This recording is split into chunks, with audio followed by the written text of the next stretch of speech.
फिर बन गए बलधाम, भरी छलांग ले श्री राम का नाम।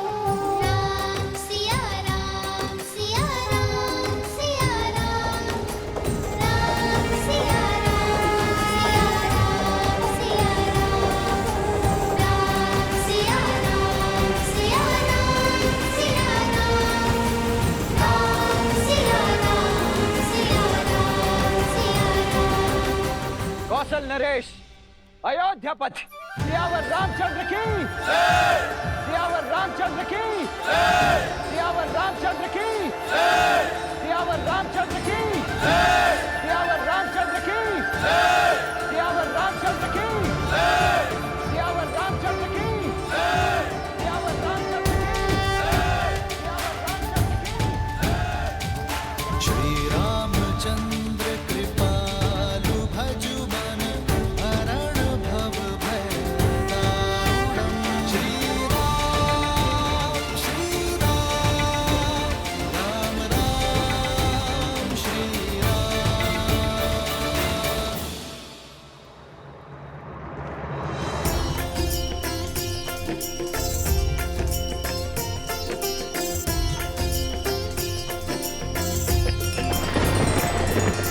राम सिया राम जय जय राम। राम सिया राम जय जय राम।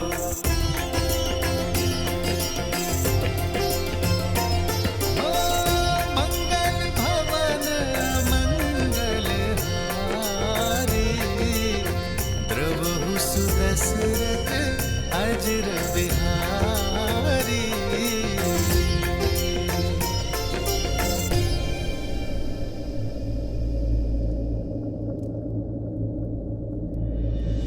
जानकी नेवर माला डारे, भूपे मिले श्री और चक्रधारी। एक हो गए फिर सिया और राम, दो है शरीर एक है प्राण। राम सिया राम सिया राम सिया राम, राम सिया का है ये गुणगान। राम सिया राम सिया राम सिया राम, राम सिया का है लक्ष्य महान। राम सिया सिया सिया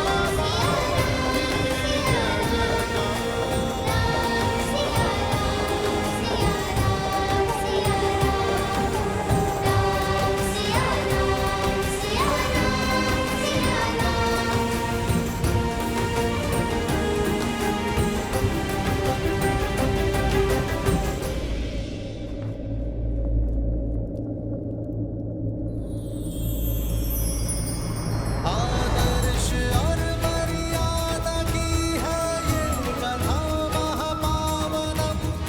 काट मद श्री से मिला ले श्रीमद् रामायणम।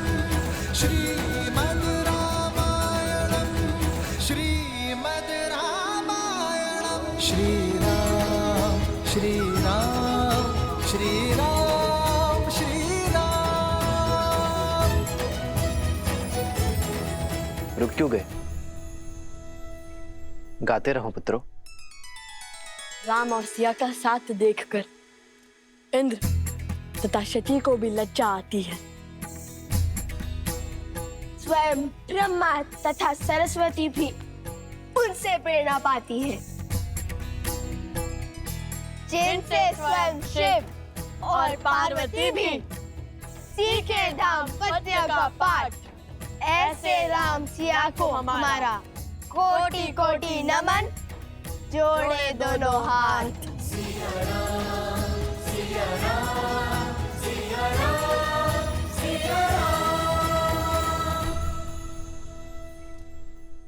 अब तक हमने सुनाया कि कैसे हनुमान जी ने लंका को भस्म किया, तोड़ा दशरथ का अभिमान, दिया श्री राम का शक्ति प्रमाण।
राम का देख सराहे, पर पराक्रमी ना कम था दशानन, उत्तर में दिखलाया पराक्रम, कटते जाए शीश अनंता, पर रावण जाए रावणता, पहुँचे कैसे युद्ध परिणाम, विचलित अब हो बैठे राम,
तुम्हारे ये अद्भुत स्वर, सुंदर बोल सुनकर मेरा हृदय नाच उठा है।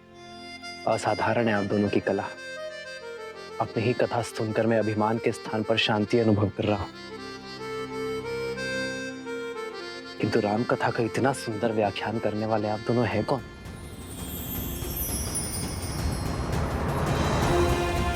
अपना परिचय दीजिए बालकों।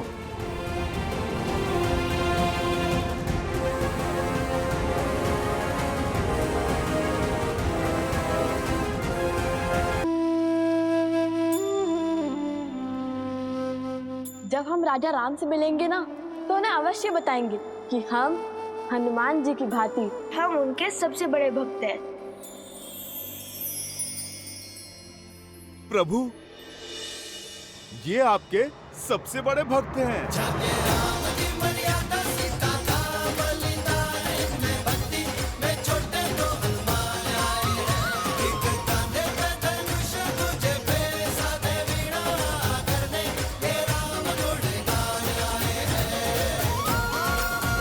अच्छा, यदि मेरे हनुमान को लगता है कि आप दोनों मेरे सबसे बड़े भक्त हैं, तब तो संशय करने का प्रश्न ही नहीं उठता।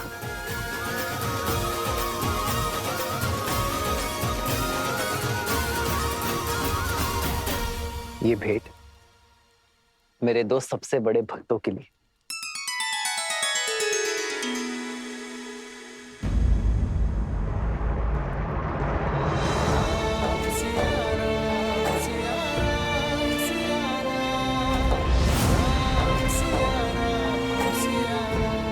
अपशकुन,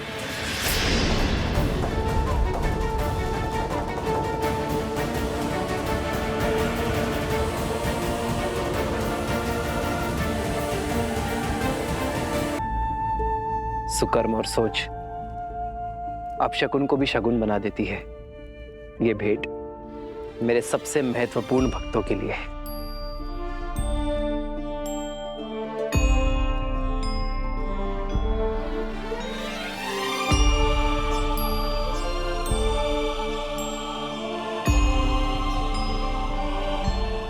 ये धागा मेरी सीता ने मुझे दिया था मेरी रक्षा के लिए, और अब से ये धागा तुम दोनों की भी रक्षा करेगा। प्रेम समर्पण करुणा ज्ञान से है भरा दो प्यारा नाम। जय सिया राम, जय जय सिया राम, जय सिया राम, जय जय सिया राम।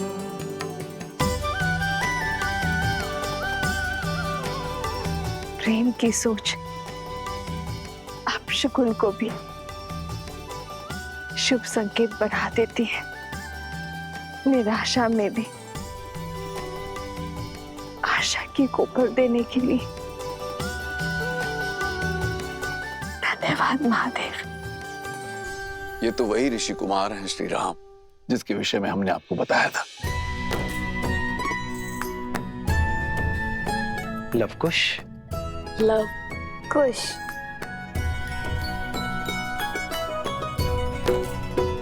इनकी धनुर्विद्या से तो हम पहले से ही अवगत हैं, और आज इनकी अद्वितीय संगीत रस को भी हमने चख लिया। बालकों,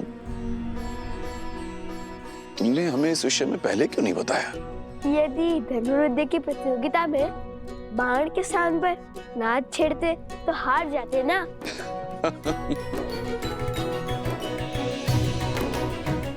कहा वीणा और कहा धनुष, इन दोनों कलाओं में इतना भेद होने पर भी आप इन दोनों कलाओं में निपुण कैसे बन गए? नहीं नहीं, दोनों में अधिक भेद नहीं है। धनुष को बाएं हाथ से पकड़ते हैं और दाएं हाथ से कार्य करते हैं। वैसे ही वीणा को भी बाएं हाथ से पकड़ते हैं और दाएं हाथ से कार्य करते हैं। भेद तो हृदय के भावों में होता है महाराज। माता ने सिखाया था कि जिन्हें देखकर धनुष उठाने का मन करे वो शत्रु होता है, और जिन्हें देखकर वीणा के तार झनकाने का मन करे वो साक्षात ईश्वर का अवतार। और हमने तो बालपन से ही आपको अपना आराध्य माना है। धन्य है ऐसी उत्तम संस्कार देने वाली माता। आप दोनों उन्हें नहीं लाए अपने साथ? हमारी माता वन देवी है। उन्होंने प्रण लिया है कि वे कभी भी वन के बाहर किसी भी नगरी में अपने पग नहीं रखेंगी। अभी तो मैं यज्ञ के बंधन में बंधा हूं, किंतु फिर कभी तुम्हारे माता के दर्शन करने अवश्य आऊंगा। माता सीता को भी लाएंगे ना?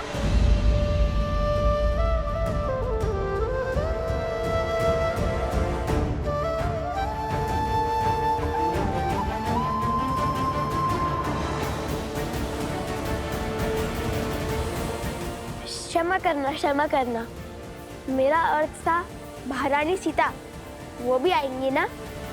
क्षमा किस बात की ऋषि कुमारों? महारानी तो संपूर्ण राष्ट्र की माता होती है। आप महारानी सीता को माता कह सकते हैं। यज्ञ में आहुति का समय हो गया है राम। जो आज्ञा गुरुवर। हनुमान, इन दोनों ऋषि कुमारों और इनके साथियों के विश्राम करने की व्यवस्था महल में ही करवाओ। मैं यज्ञ संपन्न होने के पश्चात स्वयं इनके पास बैठकर पूरी कथा सुनूंगा। लक्ष्मण,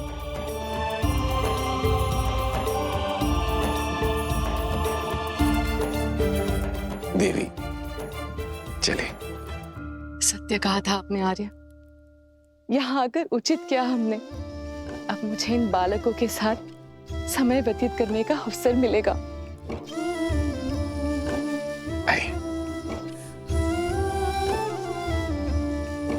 ऋषि कुमार पधारिए।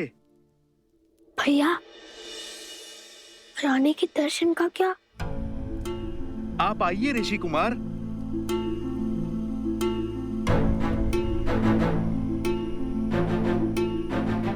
ऋषि कुमार, क्या बात है? वचन भंग हुआ। आपने कहा था आप महारानी के भी दर्शन करवाएंगे। अयोध्या की धरा पर कोई वचन भंग नहीं होगा ऋषि कुमारों। आपको महारानी सीता के दर्शन करने हैं ना? आइए यज्ञ स्थल पर।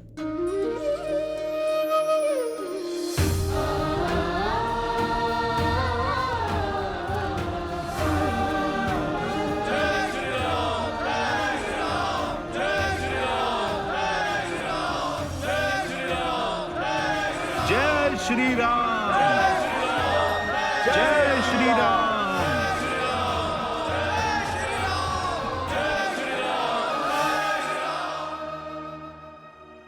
सब कुछ सज्ज है महाराज।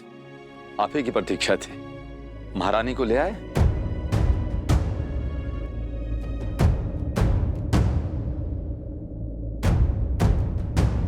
देखो, वो आ रही है देवी सीता।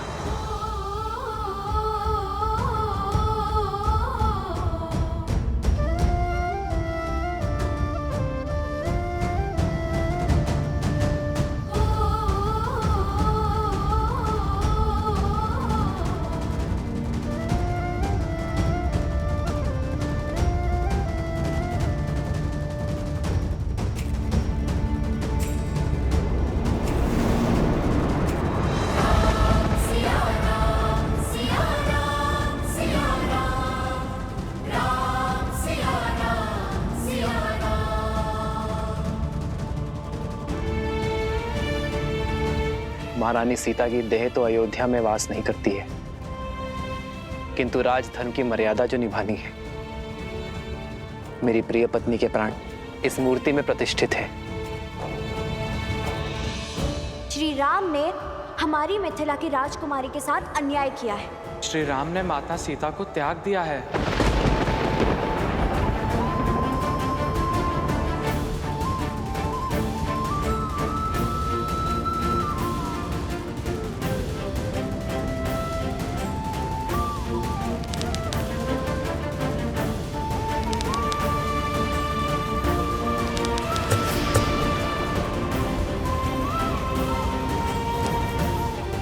ऋषि कुमार,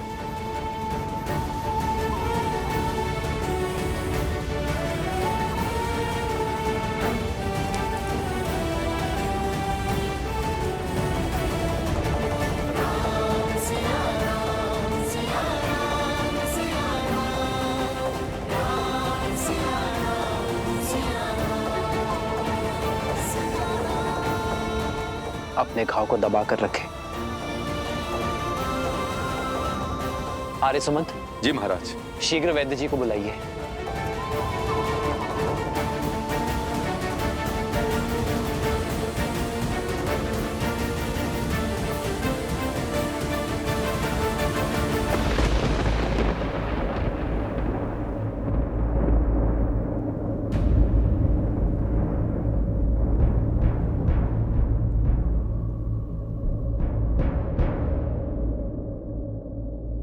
रक्त बह रहा है ऋषि कुमार, इन्हें स्वच्छ करना होगा। आपको उपचार की आवश्यकता है।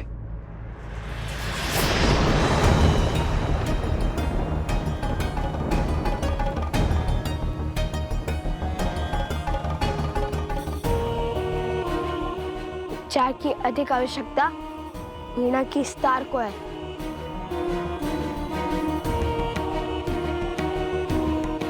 जो साक्षात माता सरस्वती ने हमें उपहार दिया था।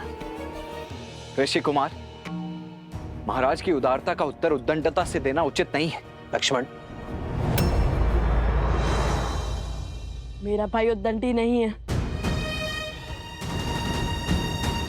केवल उसके मुख पर बुद्धि से अधिक उसके भावों का अधिकार है। राजानुज, बिल्कुल आप ही की भांति। तुम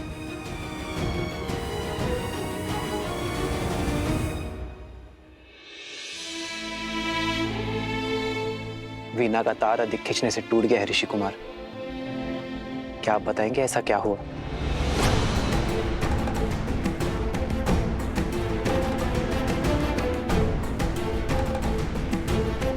भगवान वाल्मीकि का आदेश था कि अयोध्या जाकर प्रभु श्री राम और माता सीता के गुणगान गाने का, किंतु मुझे किसी ने ये नहीं बताया कि राम सिया की कथा जो हम मंत्र मुक्त होकर गाते हैं वो अधूरी है।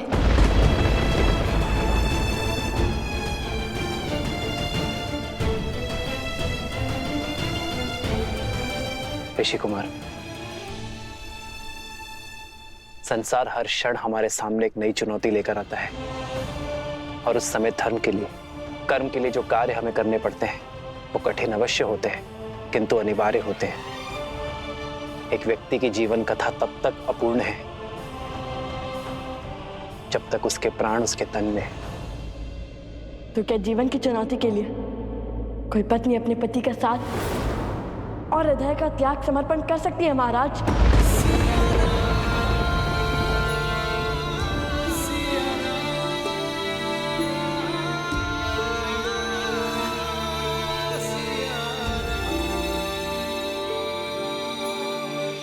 ऋषि कुमार, अयोध्यापति से संवाद संभव है, विवाद नहीं।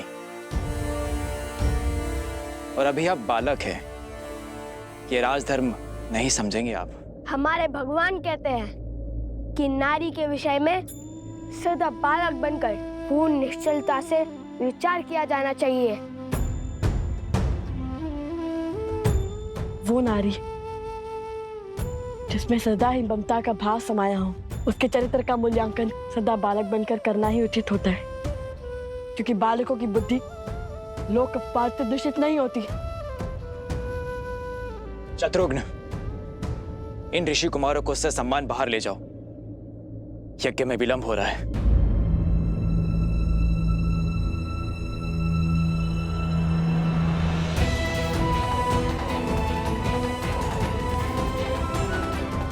यदि मेरे श्री राम के मन में अपनी संतान के लिए प्रेम जागा तो कहीं उनका तप भंग ना हो जाए। शत्रुघ्न, शत्रुघ्न, हनुमान, इन्हें सभा में लाए और बताए कि ये प्रश्न करेंगे। क्या सभा का त्याग?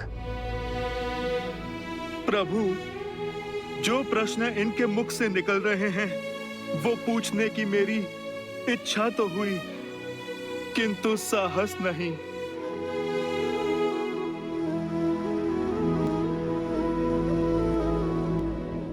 तो जो पूछना है वो अवश्य पूछो ऋषि कुमारों, मैं यथाशक्ति उत्तर अवश्य दूंगा। क्योंकि आपने माता सीता का त्याग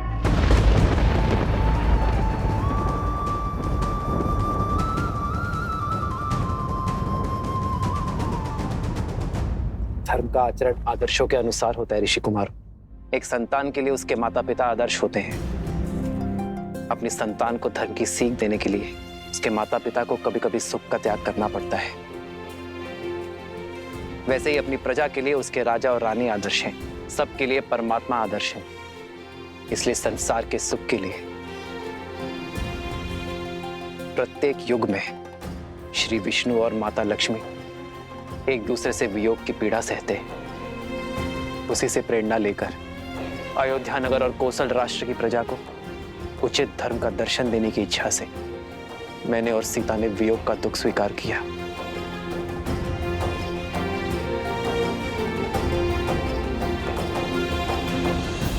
यदि महाराज को दुख देने से मन भर गया हो तो कृपा करके यहां से प्रस्थान करें ऋषि कुमार। यज्ञ की अंतिम आहुति का समय निकट आ रहा है। हम यहाँ महाराज का दुख या अपमान का कारण बनने नहीं आए थे, अपितु हमारे प्रभु श्री राम और माता सीता के दर्शन करने आए थे।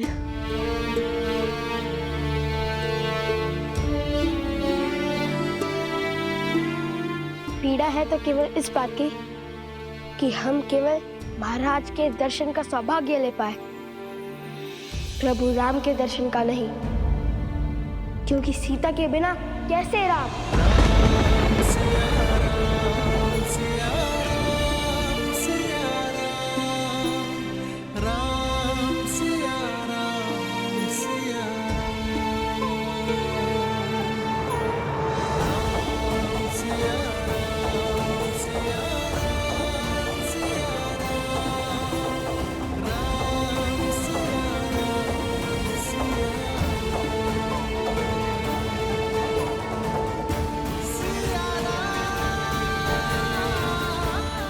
क्योंकि सीता के बिना कैसे राम।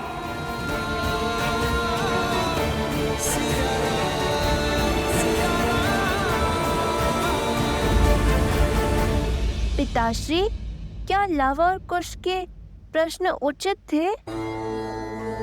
जैसे वृक्ष पर बैठे व्यक्ति को धरती पर खड़े व्यक्ति की तुलना में कहीं दूर तक दिखाई देता है, वैसे ही किसी भी व्यक्ति के प्रश्नों की मर्यादा भी उन प्रश्नों की दूरदर्शिता पर निर्भर करती है।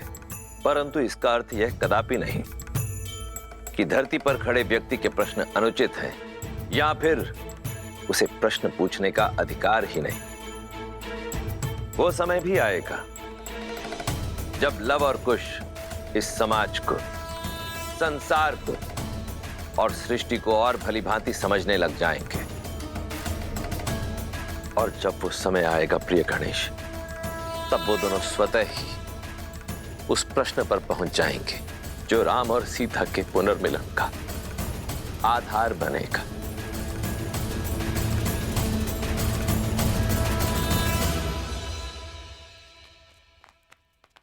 अब क्या करना है?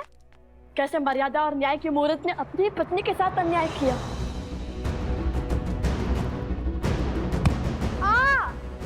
अकस्मात क्यों रुक गए? आप दुखी नहीं होते? मूर्खतापूर्ण बातें मत करो कुश। श्री राम किसी के साथ अन्याय कर ही नहीं सकते। वे मर्यादा पुरुषोत्तम हैं। ओम मनमना गणाधिपते नमः स्वाहा।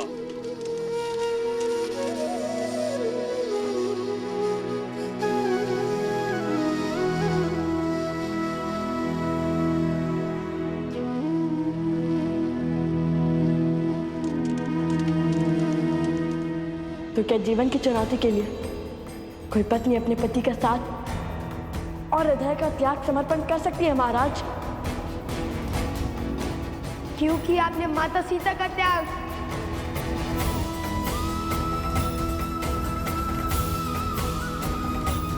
क्योंकि सीता के बिना कैसे राम।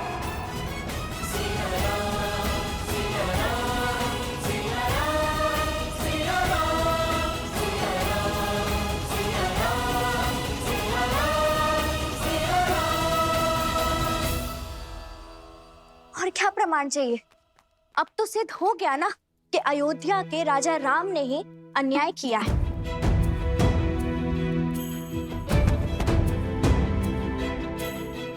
नहीं, मैं नहीं मानता। अवश्य कोई ऐसा भेद है जो पूरा संसार नहीं जानता है। अर्थात श्री राम कुछ छुपा रहे हैं।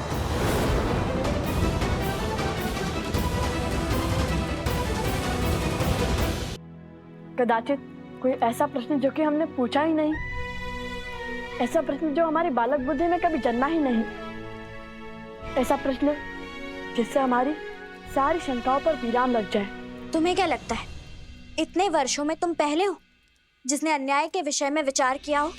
मिथिला के हर घर में बस यही चर्चा होती है लव।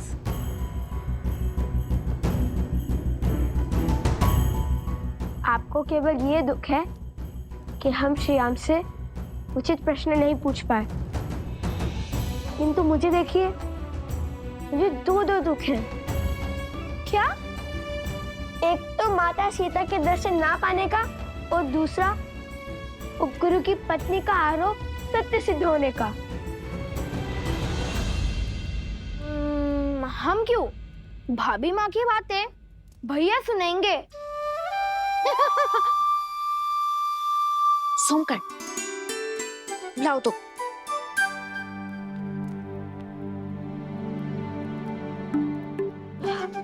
बहुत भूख लग रही है, आज भोजन क्या करेंगे? धन्य हो कुमार कुश, इतने बड़े दुख के बीच में भी तुम्हें भोजन की पड़ी है। दुख हृदय में है और भूख पेट में, दोनों अपने निर्णय लेने के लिए स्वतंत्र हैं। हाँ, चलो ना फिर भोजनशाला में चलकर खाते हैं। नहीं, अब हम अयोध्या का अन्न तभी खाएंगे जब माता सीता अयोध्या लौटेंगी।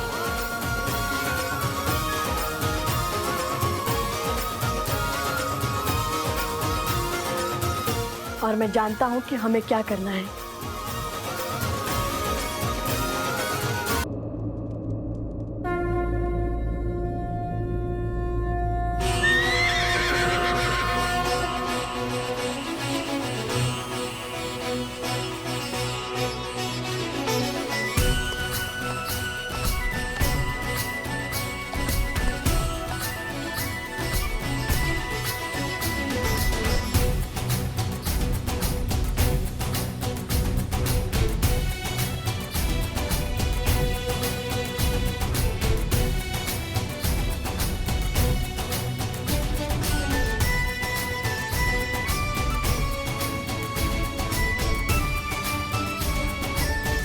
शीघ्र ही कार्तिक शुक्ल एकम के दिन अश्वमेध यज्ञ का यश समस्त भूमि में अपना मुक्त विहार आरंभ करेगा।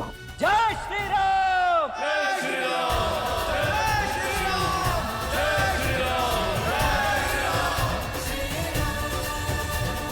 कुश, कुश, अब और चला नहीं जा रहा है, भूख लगी है।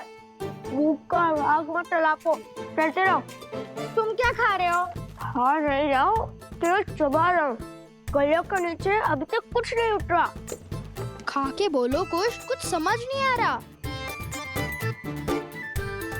तुमने कहा तो खा लिया, अब तक तो केवल चबा रहा था।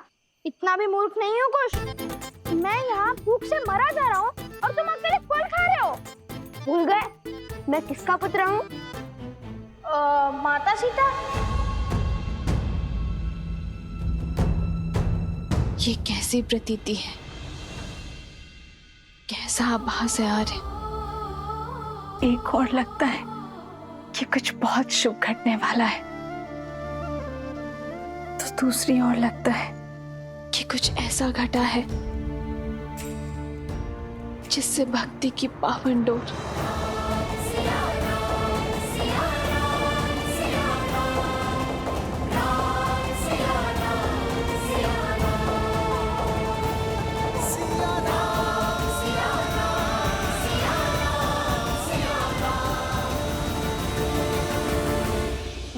बुद्धि के ध्वनि सोम, मैं तो माता सीता को केवल प्रेम से माता कहता हूँ।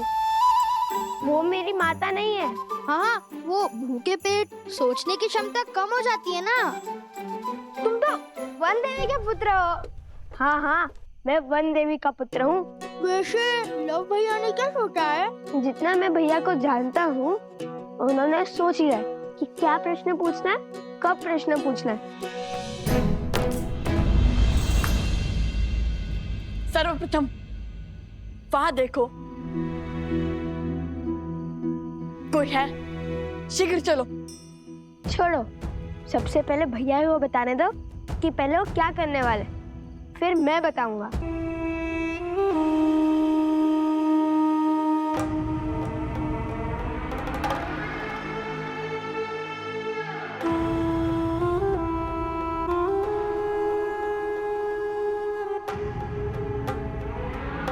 मैं तो साधारण सा दूत हूँ, यहाँ की सूचना वहाँ और वहाँ की सूचना यहाँ लाता हूँ। किंतु आप लोग तो ऋषि कुमार है ना, यज्ञ की समाप्ति से पहले ही निकल आए। जिस जगह पर हमारी राजकुमारी के साथ इतना घोर अन्याय हुआ हो, वहाँ हम कैसे रुक सकते हैं? तो आप भी मिथिला से हो? जी। आप भी मतलब? केवल यही है मिथिला से भद्र? मैं भी मिथिला से ही हूँ। मेरे पिताश्री तो राजदूत हुआ करते थे, किंतु मैं सामान्य व्यापारियों की भांति कार्य करता हूँ। किंतु एक प्रश्न है मन में। पूछिए। जिन्हें मिथिला के राजा ने क्षमा कर दिया, उनसे आप क्यों क्रोधित हैं? आप क्यों नहीं क्षमा कर पा रहे? यहाँ बात क्षमा और दंड की नहीं है, सत्य की है। यदि प्रभु श्री राम अपराधी होते तो भला भगवान वाल्मीकि हमें अयोध्या क्यों भेजते?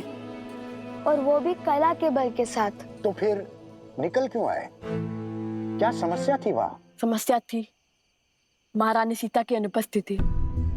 हम वहां से निकल आए क्योंकि एक ऐसा प्रश्न मन में उठा जिसका उत्तर हमें शीघ्र जानना है। महाराज ने महारानी सीता का त्याग कर दिया, किंतु हमें पूर्ण विश्वास है कि ये निर्णय अकेले महाराज का नहीं था और ये निर्णय